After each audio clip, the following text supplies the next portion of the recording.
The luxurious first-class cabin froze when the flight attendant blocked Sophia's path. "Ma'am, I think there's been a mistake. This section is for first-class passengers only." The wealthy passenger's stares pierced Sophia like daggers as her legitimate ticket was openly questioned. No one imagined that, within minutes, Eduardo Vasquez, billionaire, Sophia's devoted husband and majority owner of this very airline, would walk through that door and completely transform the power dynamic in this cabin of hasty judgments. Sofia Mendez nervously adjusted the watch on her wrist, a gift from her husband that reminded her of their first meeting. At 35, her simple yet elegant dress contrasted with the jewelry and designer clothes that dominated the priority boarding area. The first-class cabin of Stellar Airways gleamed with its spacious leather seats, impeccably dressed flight attendants, and the aroma of freshly served champagne. Eduardo had insisted she enjoy this flight alone as a reward for the successful charity event she had organized. "You deserve all the luxury in the world," he had said before being called to an emergency meeting. He promised to meet her at the resort a few hours later. Sophia took a deep breath and handed her first-class ticket to the attendant at the gate. It was time to allow herself a bit of the luxury she usually avoided, despite being married to one of the richest men in the country. "I'm sorry, but this area is for first-class passengers only," declared Camila Reynolds, the head flight attendant, her gaze coldly assessing Sophia's simple dress. Her condescending tone cut through the air like a blade. Tall and impeccably groomed, Camila wore her blonde hair in a tight bun, her crisp navy uniform adorned with gold stripes that she seemed to wear as badges of superiority rather than service. "I have a first-class ticket," Sophia responded calmly, extending her boarding pass. Camila took it with her fingertips, as if fearing contamination, her French manicured nails gleaming under the cabin lights. There seems to be some kind of error," Camila replied, her perfectly shaped eyebrows rising in doubt. "Perhaps you were incorrectly entered into the system." She made a show of examining the ticket from multiple angles, her lips pursed in exaggerated skepticism. A man in an expensive suit looked up from his financial newspaper, his gold cufflinks catching the light as he lowered his reading glasses. "Happens all the time," he commented, loud enough for everyone to hear. "Economy class is getting too crowded these days." Several first-class passengers glanced up, some with barely concealed smirks, others with uncomfortable curiosity. A couple in matching designer outfits whispered to each other, their eyes darting between Sophia and her modest attire. Camila smiled with false sympathy, her teeth blindingly white. "Let me check if there's a place for you in the back of the plane. I'm sure you'll be much more comfortable there." The emphasis on comfortable carried a clear message. You don't belong here. Sophia felt her face burn, a flush creeping up her neck. "Please check again. My husband purchased this seat specifically for me." She maintained her poise, years of professional training as a flight attendant herself coming to her aid. "Your husband?" A woman with a diamond necklace the size of a small grape laughed softly, her voice dripping with condescension. "Darling, everyone says something like that when they want an upgrade. Next, you'll tell us he's a CEO or something equally creative." Discreet laughter rippled through the cabin as Camila motioned to another crew member, exchanging knowing looks. Sophia touched the watch No, Eduardo, had given her the day they met, when she was still a flight attendant herself. The cool metal against her skin centered her. Memories of the simpler life she led before meeting him gave her strength. She had faced prejudice before but never expected to encounter it from colleagues in the profession she had once loved. A businessman nearby tapped impatiently on his armrest. "Some of us have meetings to get to," he commented to no one in particular. "Can we resolve whatever this is and take off?" Camila straightened her already perfect posture. "Please wait here while I resolve this misunderstanding," she said with an artificial smile that didn't reach her eyes. "Perhaps it's better if you wait at the boarding gate while we clarify the situation." Her tone made it clear this wasn't a suggestion. Sophia felt a wave of conflicting emotions, embarrassment, indignation, and a flicker of anger. She could easily mention that she was the wife of Eduardo Vasquez, principal shareholder of Stellar Airways. One word from her could change everything in an instant. But something inside her resisted. Why should she need her husband's name to be treated with dignity? The cabin manager approached, his expression serious beneath his perfectly positioned hat. "Ma'am, it appears we have a problem with your reservation. I'll need to ask you to accompany me off the aircraft while we resolve this." His tone was professional but firm, brooking no argument. The looks of pity and disdain from the other passengers weighed on her as Sophia struggled to maintain her dignity. A woman in her 60s, wearing what appeared to be a full set of sapphires, clicked her tongue disapprovingly. A young executive typing on his laptop barely suppressed a smirk. Sophia stood her ground, her voice quiet but steady. My ticket is valid. I have every right to be here. Camila's smile tightened. Security protocols, ma'am. We can't have just anyone sitting in first class without proper verification. Just anyone. The words hung in the air, laden with implication. It was at that moment that the aircraft door opened again.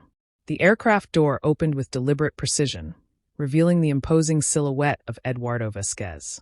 Standing 6 feet 2 inches with broad shoulders, his presence commanded attention without effort. His impeccable navy blue Tom Ford suit, tailored to perfection, contrasted with his confident, relaxed posture. Silver threads at his temples added distinction to his otherwise dark hair, cut in an executive style that spoke of power without ostentation. The cabin fell silent. Eduardo's steel-blue eyes, sharp and observant, scanned the space methodically before locking onto Sophia, being confronted by the staff. His expression remained neutral, but those who knew him might recognize the slight tightening around his eyes, a warning sign of the controlled fury building beneath his composed exterior. Sophia. Eduardo's voice was deep and measured, yet somehow filled the entire cabin. Is there a problem? Camila and the manager exchanged panicked glances. Uncertainty replacing their previous confidence, sir. We're just resolving a small seating confusion, the manager explained, his tone suddenly solicitous, body language shifting to accommodate this unexpected variable. Eduardo walked down the aisle with the unhurried confidence of someone who owned not just the plane, but the very air around him. Each deliberate step brought him closer to the confrontation, passengers shrinking back instinctively as he passed. But that's my wife's seat, correct? 2A. His accent carried the faintest hint of his Spanish heritage, giving his words a melodic quality that belied their authority. Your wife, Camila repeated, the color draining from her face like water from a broken vessel. The whisper that traveled through the cabin was immediate and electric. Eduardo positioned himself beside Sophia, one hand gently touching the small of her back, a gesture both protective and claiming. His six-figure watch gleamed subtly on his wrist, not ostentatious but unmistakably valuable to the knowing eye. Yes, Sofia Mendez Vasquez. My wife. Has there been an issue with her accommodation? His question, though phrased politely, carried the unmistakable weight of someone accustomed to getting answers. The manager's composure cracked visibly. Mr. Vasquez, we had no idea. We were just following protocol to verify. Verify what exactly? Eduardo asked, his gaze steady and penetrating as it moved deliberately from the manager to Camila, pinning each in turn. Whether she belongs in first class based on her appearance? The cabin fell into absolute silence, the kind that seems to swallow even the sound of breathing, as the realization of who he was and the magnitude of their mistake began to dawn on everyone present. Mr. Vasquez, we didn't know, Camila stammered, her face now completely pale, all previous arrogance evaporated like morning dew under a harsh sun. The badge on her uniform visibly trembled with her shaking, the gold pins catching light with each nervous movement. Sweat beaded along her hairline, threatening her perfect makeup. Eduardo's presence seemed to expand, filling the cabin with an almost palpable energy. Though he hadn't raised his voice or made any aggressive movements, the power dynamic had shifted seismically. At 45, he carried himself with the quiet confidence of a man who had built an empire from the ground up. Not through inheritance or luck, but through intelligence and unwavering determination. Clearly, he replied, the single word hanging in the air like a verdict. Eduardo carefully observed the scene, his eyes a penetrating blue that one business magazine had once described as capable of seeing through corporate smoke screens, registering every detail. Sophia's embarrassment, her shoulders slightly hunched despite her efforts to appear composed. The now wide-eyed looks of the passengers, some frantically tapping on their phones as they recognized him.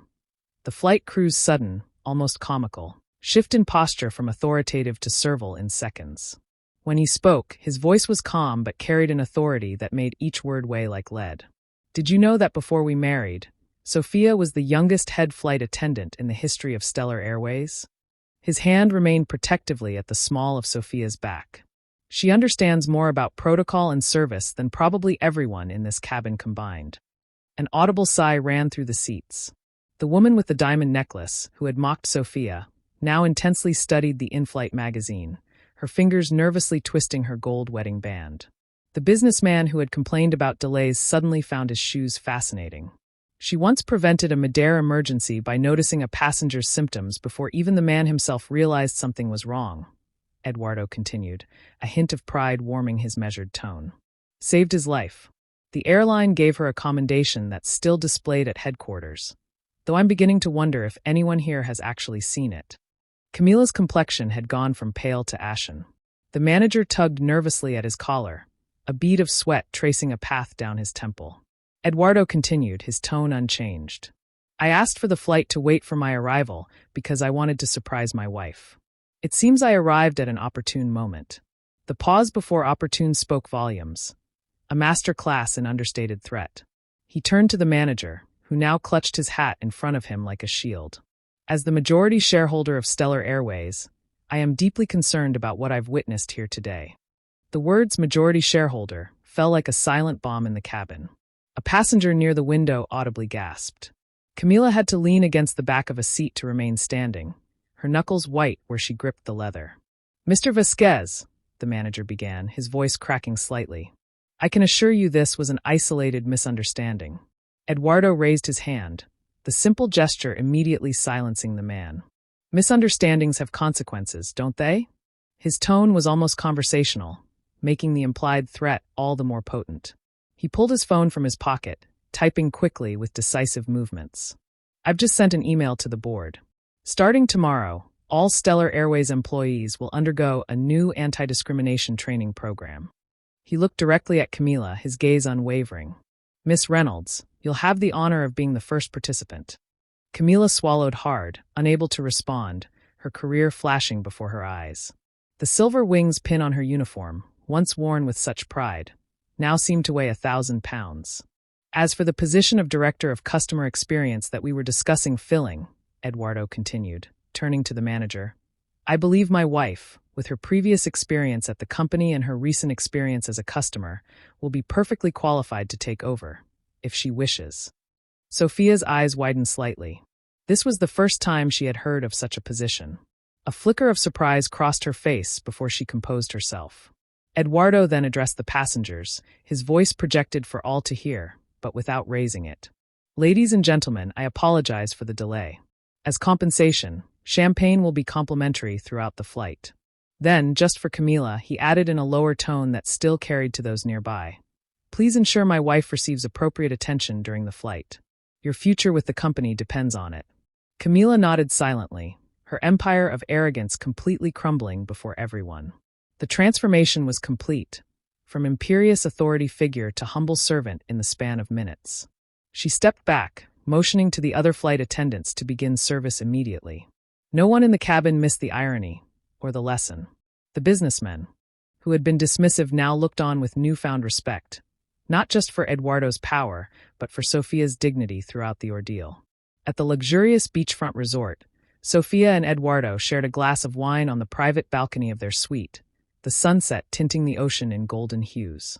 The flight after the initial confrontation had preceded intense silence, with Camila avoiding eye contact while serving Sophia with an almost painful deference. You always knew how to make an entrance, Sophia commented, a small smile playing on her lips. Eduardo laughed softly. This wasn't how I planned our reunion, he admitted, holding her hand. But I confess, it was satisfying to see their expressions. Sophia contemplated the ocean for a moment.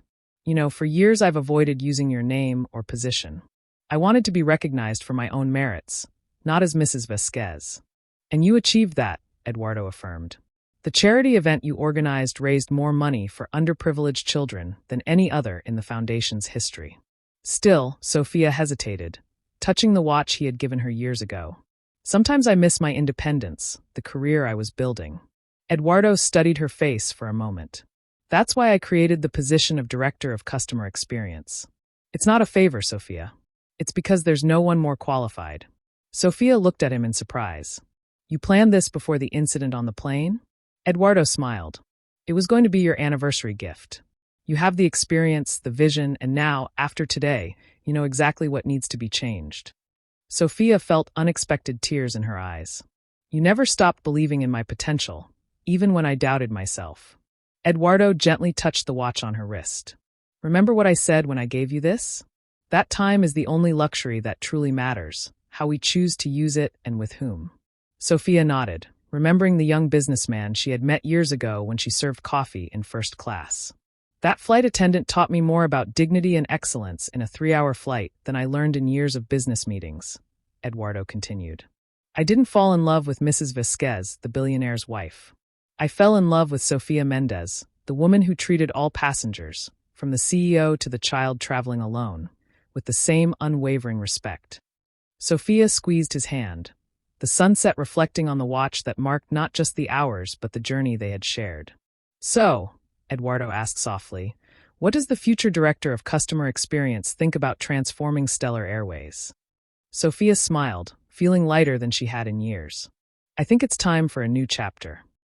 So, what did you think of this unexpected twist? Did the moment when Eduardo revealed himself as the airline's owner surprise you as much as it shocked that arrogant crew? Unfortunately, many people are judged daily by their appearance, clothes, or background without others knowing their true story and worth.